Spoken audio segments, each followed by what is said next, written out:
Hey TISHAs, on this episode of the TISHA Podcast, I'm joined by a certified autism specialist, and he'll be telling us how to support children with autism in the classroom. You don't want to miss it.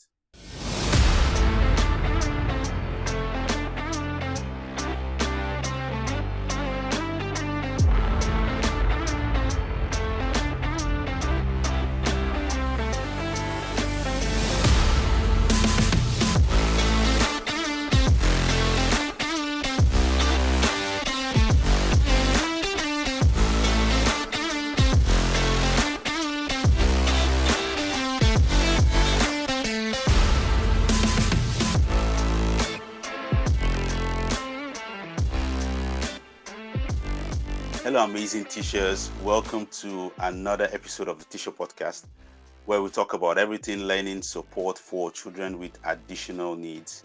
I'm your host, Farouk Hassan, lead advisor and program coordinator at the Inclusive Support Hub Africa, TISHA. I help educators design quality learning experiences for their students with additional needs. Now, if you're just joining us for the first time, please tap on the subscribe button so you can get notified every week when we drop new episodes. Now, before I go into today's episode, I want to say a big congratulations to Emmanuel Stanley and Iniobong Abraham for being the two winners of our trivia question. Please DM me on Facebook to redeem your cash gifts. And also remember, you can be part of our weekly winners. Just follow me on Facebook and watch out for the trivia question after each episode of the TISHA Podcast.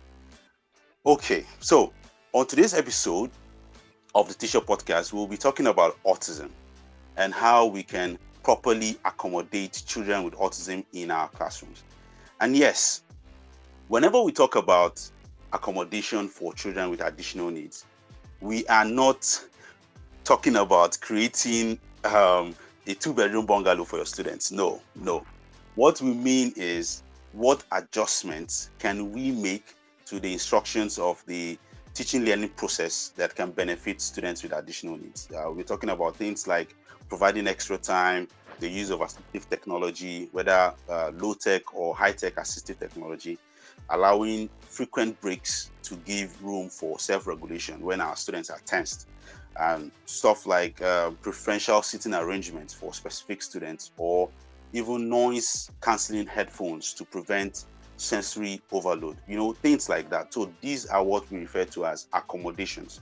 So on today's episode, we'll be asking questions like, what is autism? How can we assist children with autism? And how can we as teachers and parents effectively get involved in the intervention of children with autism?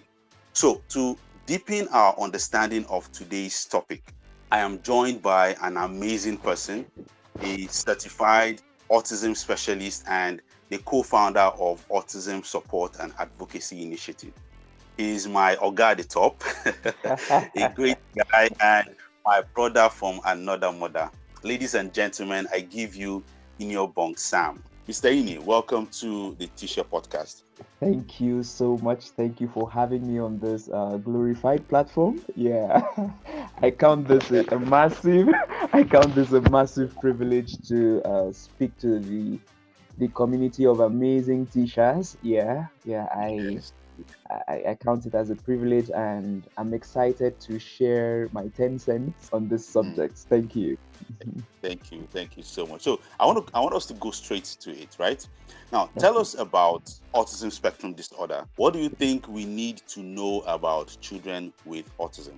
Okay, thank you so much. So recently, most people are more comfortable calling it autism. So a couple Okay. of people are dropping the term autism spectrum disorders because of for political reasons, definitely, Okay. because some people choose rather not to say it as a disorder but as a condition. So some people say autism spectrum condition, others say Okay. autism spectrum disorder. So I think right now what's the majority of people go with is autism. So autism is a neurodevelopmental condition. What that means is that neuro, of course, has to do with the brain and the central central nervous system. And Yes. developmental, yeah, it's something someone grows with. It happens during the developmental years. It isn't contagious, yeah, Mm. and it can be acquired later in life. So it's a neurodevelopmental condition that impacts an individual in three core areas of development, which is Okay. communication, behavior, and then social skills. Yeah, autism Mm. impacts communication, it impacts behavior, where you have things like repetitive patterns of behavior or restricted interests, like overflogging a particular issue or being so drawn to a particular item or a particular way of doing things that it becomes almost problematic. Most of them are really drawn to and committed to a certain way of doing things, and Mm. as such, when there is a disruption, then it can cause significant distress and impairment to function. Yes. So Okay. basically, in a nutshell, that's what autism is. Although recently, in the diagnostic criteria for assessing an individual as being autistic, it's been Mm. added that there has to also be a presence of sensory sensitivities. It Okay. could be on the high side or on the low side, where we say overstimulation or understimulation of the senses. Yes, Okay. just to break down that further a little bit, Okay. now we perceive our environment through the senses. Our Yes. experiences come to us basically through the senses, in addition to some other senses now, like proprioception and vestibular sense, which controls balance. Yes, for autistic individuals or for individuals who have sensory sensitivities, most Mm. time the information the senses send to the brain is overwhelming and can cause significant distress, or the information passed on to the brain isn't enough. It is being toned down, that the individual might need additional inputs just to be Mm. able to perceive properly the stimuli from the environment. So Okay. basically, that's what autism is in a nutshell. And it's safe Okay. to say that autism is the most complex form of special need. Yes, even amongst practicing professionals, most people would rather be called an autism advocate, an autism specialist, Yeah. than being called autism expert, because no one Yes. really is. Exactly. Now, let's talk about collaboration. I know collaboration is a very important thing when working with children with additional needs. Now, how can teachers collaborate with families and other educators to ensure a consistent support for students with autism across different settings? Now, just like you said, we can't overemphasize the place of collaboration. Yeah. Yeah. At best, one professional is well versed in one area of intervention, or maybe two to three, but that doesn't give the total package. Yeah. And what that means is that at every point, we have to be in communication and collaboration with other professionals that work directly and indirectly with the child. Of Yeah. course. Yes. So, Yes. it ranges from, I'll start with the key stakeholders here. It ranges from the parent first, which are the primary caregivers, and then it Yes. goes on, for Mm. example, developmental pediatrician. Of course, we have to be in collaboration with such a person. If the child needs speech therapist, and you as a general education teacher or a Yes. special educator also need to be in communication with these other specialists. And what that does is this: whatever you're doing in your intervention program or in your one-on-one session, depending on what sort of services you render, whatever you're doing, there needs Yes. to be consistency and more opportunities for practice. And the more you practice, the better you get at it. That's the thing with skill. Exactly. If you're not practicing it, then you lose it. So it also Mm. applies with children with additional needs now. Yeah. It also applies to children Yes. with additional needs. Whatever you're doing in therapy has the same strategies, the same techniques have to be applied in the classroom by the general education teacher. The same techniques Yes. have to be applied in the home environment by the parents to ensure that consistency. Mm. And of course, Yeah. autistic children thrive with routines, predictability, and structure. So if Mm. the child is guessing what is expected of him or her in a particular environment, it could breed anxiety, which might lead to Mm. meltdowns or challenging Mm. behaviors. Yes. So at every Yeah. point, at every point there has to be that collaboration, and it's always better to have information shared in writing. We're humans. Yes, We overestimate our ability to remember. Imagine someone managing a caseload that's of true. 3 to 4 children and just getting information on one, which is not in writing.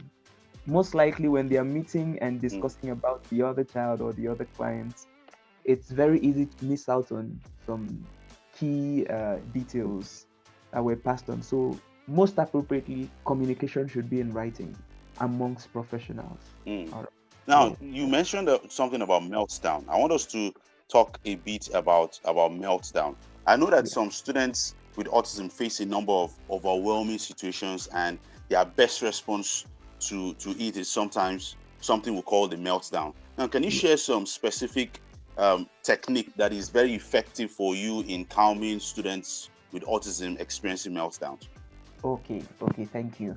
I think right before I address this question, I would like to clarify something about the term meltdown, because most times Yes, we mistake tantrums for meltdowns.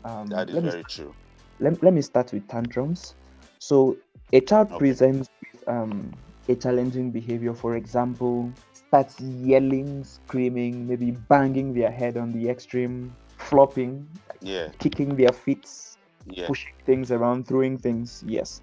This can be a typical presentation of either a meltdown or a tantrum. But what tells the both apart Mm, is a meltdown isn't triggered by something observable within the environment. For instance, mm, a child needed candy. He saw you with mm, candy and he maybe mm, asks for it or tries to grab, and you firmly say no, you can't have it. mm. Then the child goes bonkers all over the place, screaming, yelling, even trying to bite or scratch. Yes. We can directly connect that behavior to the antecedent, which was that the child demanded for Yes. candy and you said no. Yes. Yes. So that Yes. behavior is as a result of saying no to their demand. Another instance, Mm, a child is playing outdoors, it's time to go back in. Maybe the bell goes, it's time to go back in, and then the child goes yelling, screaming, the typical presentation, the typical challenging behaviors. yes. We know obviously that, Yes. okay, it's because time to play outside was over and it was Of the time to go bell. back Yeah. inside. So now, in cases where it's actually a meltdown, some of the things I do is, for instance, I know the clients I work with, yeah, and some of them are actually sensory seeking while some are sensory averse. For a Mm, particular child I work with, whenever he's having or whenever he's gearing towards a sensory overload that might lead to a meltdown, you see him trying to clench his fists. It's almost like his body starts vibrating. And in that case, anybody around, he just wants to run and hold tightly to the person, hug firmly. wow. That's what helps Mm, him soothe and then vent.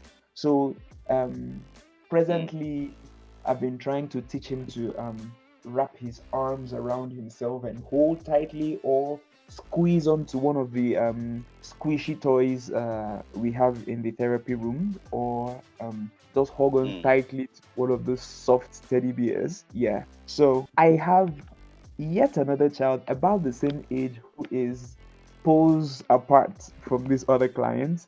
What he does whenever he's feeling that way is Okay. he tries to avoid any form of physical touch or any environment where people are. So he runs into a quiet corner or a quiet space, and he just wants to stay there all by himself and yell, put his fingers in his Mm, ears, and stay there for a while, and then he's soothed.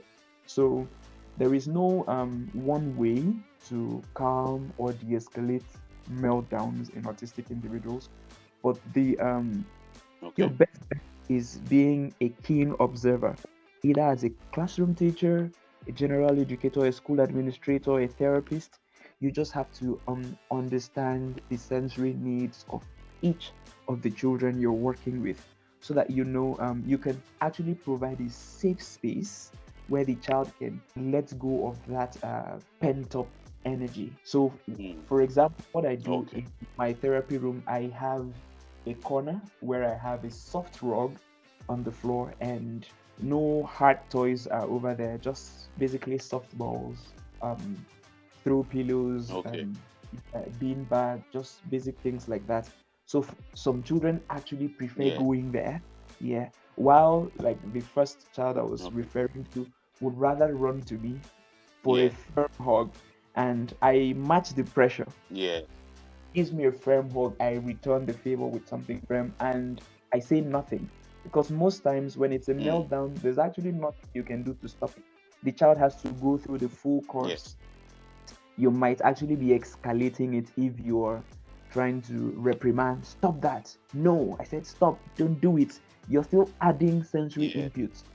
You're still adding sensory Mm. inputs. So most times, if the child is sensory averse, create a safe Mm. environment where the child can actually go through the course of the meltdown without injuring themselves or someone else or destroying property. Mm. On the other Yes. hand, if the child is sensory seeking, for example, if the child prefers tight hugs when they're Yes. having a meltdown, then you provide that. Yeah. You be the source of succor to the child at that moment. Yes. Now, working with autistic students for general education teachers can be very, very overwhelming. What advice would you give to a general education teacher who feels overwhelmed or unsure how to support a student with autism in their classroom? Amazing. Thank you for asking this question. Now, Yeah. autism is challenging for everyone. If Mm. a professional is being truthful to you, autism keeps you learning every day Yes. because Yeah. it keeps unraveling in different ways. And there's never a point where you feel you know enough about autism such that you stop learning. Yeah, so this goes beyond just general education teachers. And I agree with you, autism is quite challenging and quite Mm. daunting. Yeah, it doesn't matter the number of years and the number of clients you've been able to support since you started your career. So, the Yeah. first thing I'm going to say to educators now, not just general education teachers, is Yes. don't stop learning. Mm. Don't stop learning. Now, I'm not even going to say the strategies that work for one client might not work for the other, but I'm going to say Mm. the strategies that worked today might not work tomorrow. Mm. So you just have to keep on learning. You need like a lot of alternatives in your toolkit so that when you pull this out, try it, and it doesn't work, you're not beating yourself up. You have something else to try. You have something else to try. Yeah. Yeah. And keep learning, keep developing yourself. I'm happy there are a couple of resources out there that you can make the most of. There are some free Okay. trainings out there, and there's some paid trainings as well that allow you to take the course and then pay Yes. for the certificate. Yeah. So it isn't just about the certificate now. You're trying to equip yourself to support these individuals as much as you can. Exactly.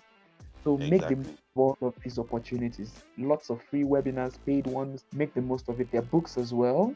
Can you share some of these resources with us? Some of the resources that you feel general education teachers can partake in to learn more about autism and behavior management? Okay, so for resources, some of the resources I would like to recommend are some online pages and some accounts that publish relevant, peer-reviewed, and accurate information on how to better understand autism and how to support autistic individuals and their families.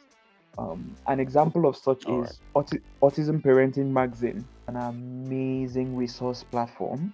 So they have summits thrice a year, and those summits are usually impactful, like really impactful, where they have different professionals in the field, from neurologists who are working on the field of autism to better understand the causes and uh, recent treatment options, and up onto the different forms of therapy, parents sharing their real life experiences and how they've been able to navigate the challenges and complexities of the condition. And in addition to their annual summits, triannual summits, they also have a magazine.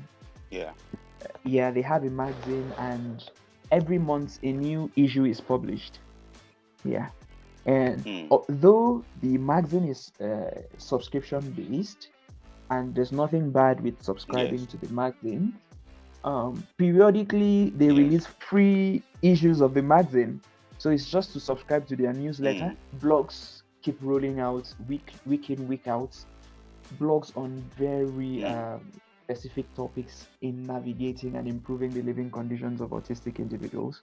And there is Mm. beside Autism Parenting Magazine now, there's Autism Resources. Yes, Autism Resources is an online Yes. platform. Yes, and let me even bring it back home. There's this page I follow on Instagram. I mean, she's actually a parent and she's doing so well, so well.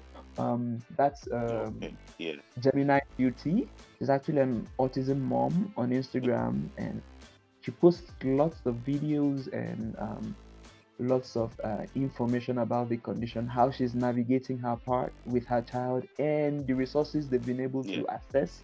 Yeah, so they're equally doing an amazing job. And just like Mr. Farouk said earlier, I co-founded a non-profit to support autistic individuals and their families, and we're actually based in Yes. Plateau State.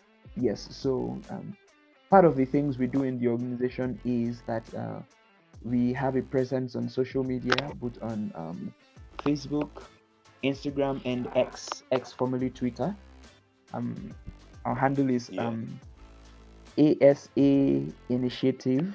Yeah, ASA Initiative. And what we do is at least thrice a week, we publish content on specific areas of impact when it comes to autism and how to navigate and of course improve the presentations and living conditions of individuals with the condition. Yeah, so we have that going, and then we also have a support group for parents in Jos. Exactly. I want tell us about the amazing things you're doing over there. Oh, thank you, thank you.